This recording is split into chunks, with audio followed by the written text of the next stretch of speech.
Tila may sariling liwanag, kumikislap na parang may buhay. Lumapit siya ng dahan-dahan, dama ang biglang paglamig ng paligid at ang katahimikang nakabibingi. Biglang may malalim na boses na umalingaw-ngaw mula sa likod ng mga punong kahoy. Doon niya nakita ang isang nilalang na napakalaki, may pulang mata at hawak na tabako, isang kapra. Nanginginig man sa takot, nanatiling matatag si Lolo Daniel. Inilapit ng kapra ang kumikinang na bato at iniabot ito kay Lolo Daniel. Ingatan mo ang batong ito, wika ng kapra.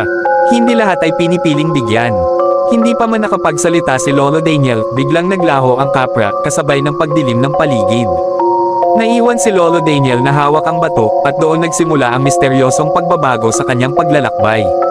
Magdamag hindi nakatulog si Lolo Daniel. Mahigpit niyang hawak ang kumikinang na bato na bigay ng kapra. Tuwing ipipikit niya ang mga mata, tila may mga bulong na nanggagaling sa bato, mahina ngunit malinaw, parang tinatawag siya. Pagsapit ng madaling araw, napansin niyang nagbago ang paligid. Ang dating payapang gubat ng daram, summer ay tila mas buhay, ang mga puno ay mas lantian, ang hangin ay mas malamig, at ang mga ibon ay umaawit ng kakaibang himig. Nang ailapit niya ang bato sa lupa, bigla itong kumislap ng mas maliwanag. Mula sa liwanag ay lumitaw ang isang anino ng kapra, hindi na kasing laki ng dating ngunit mas malinaw ang anyo. Ang batong iyan ay bantay ng lupa, sabi ng kapra. Pinipili nito ang may malinis na puso. Ipinahayag ng kapra na ang bato ay may kapangyarihang magpakita ng mga lihim, mga daanang hindi nakikita, at mga panganib na paparating. Ngunit may kapalit ito, kailangang igalang ang kalikasan at huwag kailanman gamitin ang bato sa kasakiman. Bago tuluyang maglaho ang anino, nag-iwan ito ng babala. May mga nilalang na nais ang bato. Mag-ingat ka, Lolo Daniel.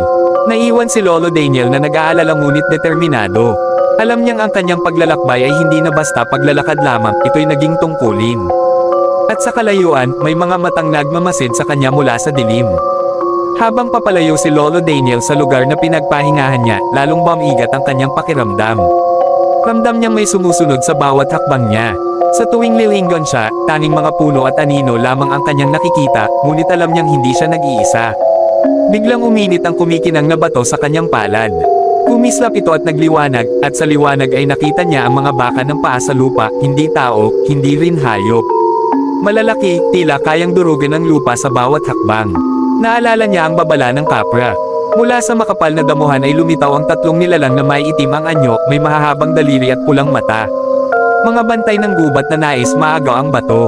Humakbang sila palapit, ngunit sa bawat lapit nila, lalong lumalakas ang liwanag ng bato. Nag-ipon ng lakas ng loob si Lolo Daniel at itinaas ang bato. Biglang gumuhit ang liwanag sa lupa, nagbukas ang isang daan na tila gawa sa liwanag at ulap. Umalangaw-ngaw ang tinig ng kapra sa hangin. Piliin ang tamang landas. Tumakbo si Lolo Daniel sa daanang iyon. Sa isang iglap, naglaho ang mga nilalang, at ang gubat ay muling naging tahimik. Ngunit alam niyang pansamantala lamang ang kaligtasan. Sa dulo ng daan, nisalayan niya ang isang lumang balete, malaki, matanda, at tila may lihim na itinatago. Doon siya huminto, hingal at nagtataka, habang ang bato ay muling kumikislap. Tumigil si Lolo Daniel sa harap ng lumang balete. Napakalaki nito, ang mga ugat ay parang mga ahas na gumagapang sa lupa, at ang mga dahon ay kumakaway kahit walang hangin. May kakaibang hiya at takot na sabay niyang naramdaman.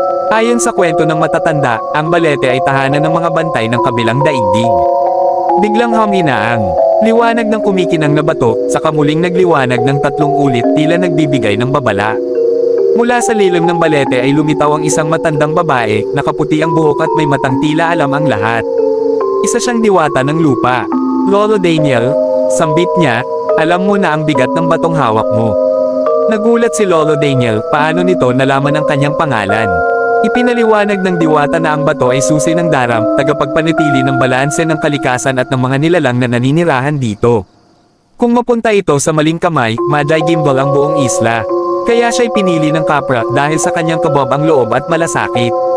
Ngunit may pagsubok, kailangan niyang manatili sa balete hanggang lumubog ang araw. Kung magtatagumpay siya, mapapatunayan niyang karapat-dapat siyang tagapag-ingat. Kung hindi, kukunin ng gubat ang bato at ang kanyang alaala. Umupo si Lolo Daniel sa ilalim ng balete. Unti-unting dumilim ang langit at sa paligid niya'y nagsimulang gumalaw ang mga anino. Habang unti-unting lumulubog ang araw, lalong bumibigat ang hangin sa paligid ng balete. Umupo si Lolo Daniel ng tahimik, hawak ang kumikinang na bato sa kanyang dibdib. Pinilit niya maging kalmado kahit ang mga anino sa paligid ay nagsisimulang mag-anyo ng kung ano-ano. May mga tinig na bumulong sa kanyang tainga, mga tinig ng takot at pang-aakit. Ibigay mo sa amin ang bato, sabi ng isa. Makakamtan mo ang kayamanan, sambit ng isa pa. Ngunit naalala ni Lolo Daniel ang kanyang buhay, ang simpleng pamumuhay, ang paggalang niya sa lupa, at ang mga panahong tumulong siya sa kapwa kahit kapos. Sa bawat alaala, kumikinang ng mas maliwanag ang bato na parang tumutugon sa kanyang katapatan. Biglang nagdilim ang paligid. Sa harap niya ay lumitaw ang isang dambuhalang anyo ng kapra, mas malaki at mas mabigat ang presensya kaysa dati. Hindi ito galit, ito'y nagmamasid. Huling pagsubok ito, wika ng kapra. Iaalay mo ba ang bato para sa sarili mo, o para sa lupa? Lumuhad si Lolo Daniel at inilapag ang bato sa lupa. Hindi akin ang bato, sagot niya. Tagapag-ingat lamang ako. Sa sandaling iyon, nagliwanag ang balete, at ang dilim ay naglaho. Nawala ang kapra, at sa lugar nito'y iniwan ang isang banayad na hangin at katahimikan. Ang bato ay huminto sa pagkislap, tila payapa na. Mula sa liwanag ay muling lumitaw ang diwata. Napagtagumpayan mo ang pagsubok, sabi niya. Ngunit may huli pang hakbang. Sa malayo, narinig ang pag-ugong ng lupa, may paparating pang mas malaking hamon. Nayanig ang lupa sa ilalim ng paa ni Lolo Daniel. Mula sa kailaliman ng gubat ng daram, Samar, umangat ang isang dambuhalang nilalang, katawang parang bato, matay nagliliyab na parang baga ng apoy. Siya ang huling bantay ng daram, ang tagapaghusga sa mga taong humahawak sa kapangyarihan ng lupa. Kusang umangat mula sa lupa ang kumikinang na bato at lumutang sa harap ni Lolo Daniel. Muling nagliwanag, ngunit hindi na nakakasilaw, kundi banayad at payapa. Naramdaman niyang hindi na siya nag-iisa, ang gubat, ang hangin, at ang lupa ay tila kakampi niya. Bakit kakarapat dapat? Ugong ng bantay, tinig na parang kulog. Huminga ng malalim si Lolo Daniel. Dahil alam kong hindi ako may-ari ng lupa, sagot niya.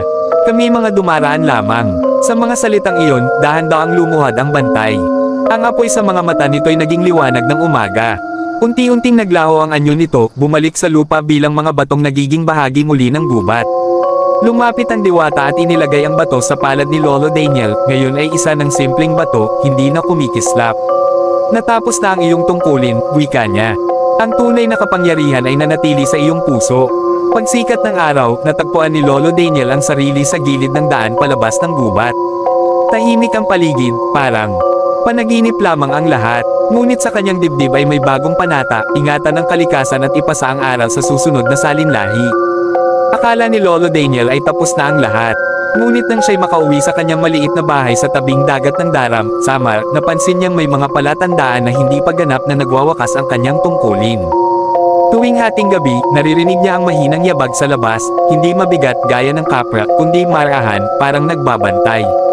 Isang gabi, nang lumabas siya dala ang kanyang tungkod, nakita niya sa ilalim ng buwan ang isang puno ng balete na biglang tumubo malapit sa kanyang bakuran. Wala iyon doon noong nakaraang araw. Sa paanan ng balete ay may bato, ang dating simpleng bato na ibinigay sa kanya. Hindi na ito kumikinang, ngunit mainit sa palad, buhay na buhay.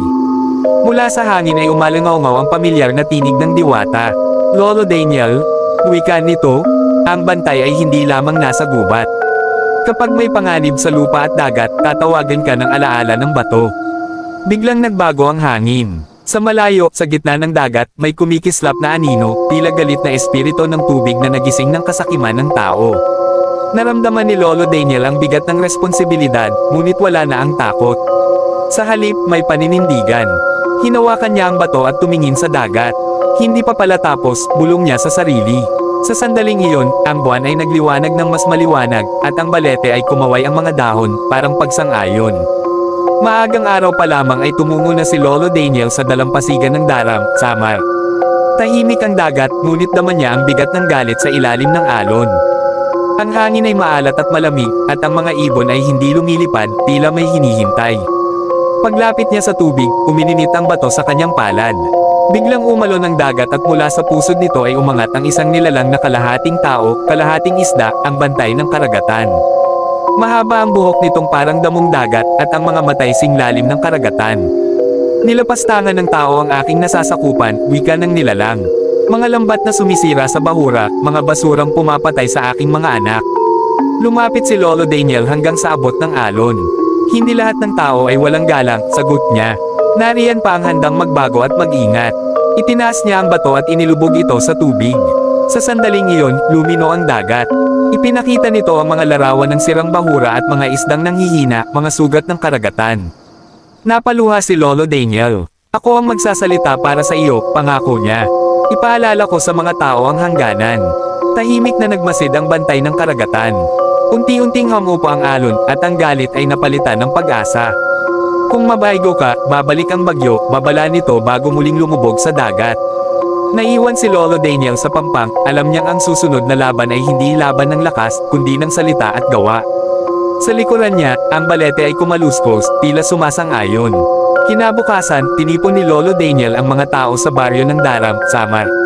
Sa lilim ng punong nyog, ikinwento niya ang kanyang nasaksihan, ang galit ng dagat, ang mga sugat ng bahura, at ang babalang maaaring magdala ng bagyo kung magpapatuloy ang kapabayaan. May mga nagduda, may mga natahimik, at may mga nakaramdam ng takot. Ngunit nang ilabas ni Lolo Daniel ang bato at inilapag sa gitna, biglang umihip ang malamig na hangin at lumino ang dagat sa kanilang harapan. Nakita ng ilan ang mga isdang muling lumalangoy sa malinis na tubig, isang paalala at pangako. Isang mangingisda ang tumayo. Kung totoo man o hindi, malinaw ang aral, wika niya. Kung sisirain natin ang dagat, sisirain din tayo nito.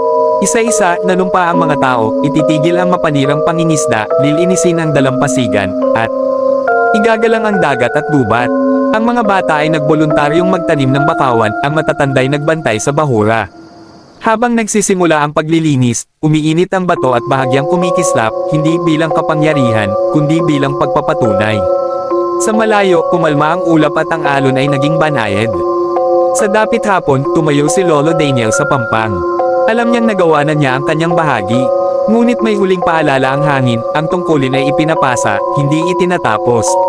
Huling kabanata ng kanyang paglalakbay, naglakad si Lolo Daniel sa gilid ng dagat, hawak ang kumikinang na bato na ngayoy payapa na ang liwanag.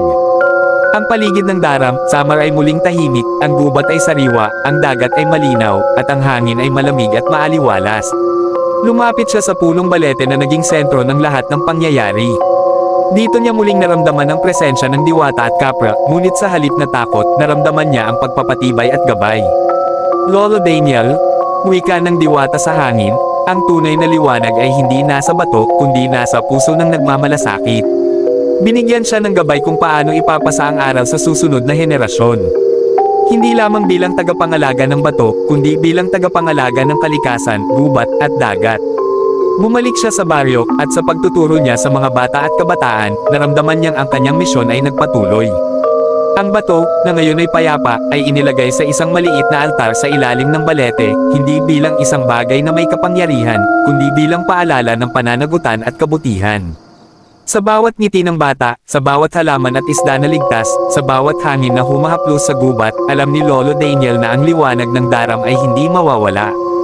Siya'y naging bahagi ng alamat, hindi bilang bayani, kundi bilang tagapangalaga ng buhay at kalikasan. Matapos ang lahat ng pagsubok, si Lolo Daniel ay nanatiling tahimik at mapagpakumbaba. Ang Daram, Samar ay muling nagbalik sa dating ganda, ang gubat ay lantian, ang dagat ay malinaw, at ang hangin ay sariwa. Ang mga tao sa baryo ay natutong mandialoga sa kalikasan, at ang mga kabataan ay natutong pahalagahan ang aral ng lumang gubat at dagat. Ang kumikinang na bato, na naging simbolo ng pananagutan at kabutihan, ay inilagay sa ilalim ng lumang balete, payapang nagbabantay. Ang bato ay hindi na kumikislap sa kapangyarihan, kundi sa alaala ng bawat ginawa ni Lolo Daniel para sa bayan at kalikasan. Bawat simoy ng hangin at bawat hampas ng alon ay tila nagdadala ng mensahe, ang totoong liwanag ay nasa puso ng nagmamalasakit.